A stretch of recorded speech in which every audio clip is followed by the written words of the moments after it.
Martial law इनफरादी फैसला है, इनू फौज बतौर इदारा नाफिज नहीं कर दी।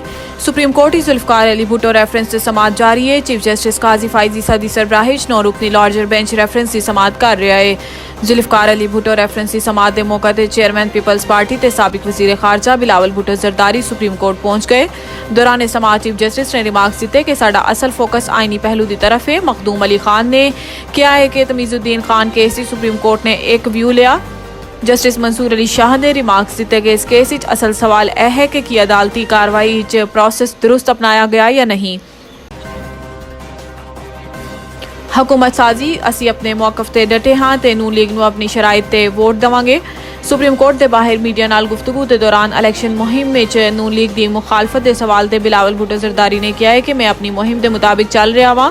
अगर मैं इलैक्शन जित जाना तो अक्सरियती जमात हुंदा ते कह सकदा सी कि ए मेरा मैंडेट है, लेकिन आवाम की दानिशमंदी ते शऊर वेखो कि किसी एक जमात को अक्सरियत ही नहीं दी और अपने तौर पर हुकूमत करे।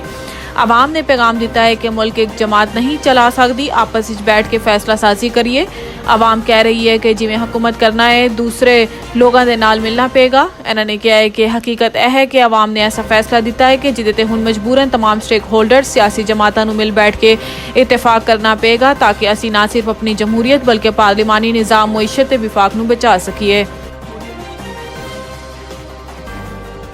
अलीम खान की कौमी असम्बली की नशिस्त कामयाबी का नोटिफिकेशन इस्लामाबाद हाई कोर्ट की चैलेंज।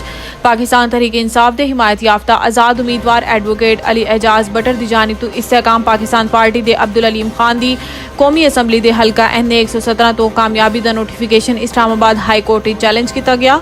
अदालत आलिया दायर दरखास्त इस्तदा की गई है कि 9 फरवरी को जारी शुदा फॉर्म 47 कलअदम करार दिता जाए तो 15 फरवरी को जारी किया गया अलीम खान की कामयाबी का नोटिफिकेशन मुअत्तल किया जाए। दरखास्त गुजार ने अदालत तो इस्तदा की है कि तमाम उम्मीदवारों की मौजूदगी रिजल्ट मुरतब करने का हुक्म जारी किया जाए। अदालत इलैक्शन कमीशन के रिटर्निंग अफसर तो मुतलका रिकॉर्ड भी तलब करे। दरखास्त इलैक्शन कमीशन RO ते दीगर उम्मीदवारों को भी फरीक बनाया गया है।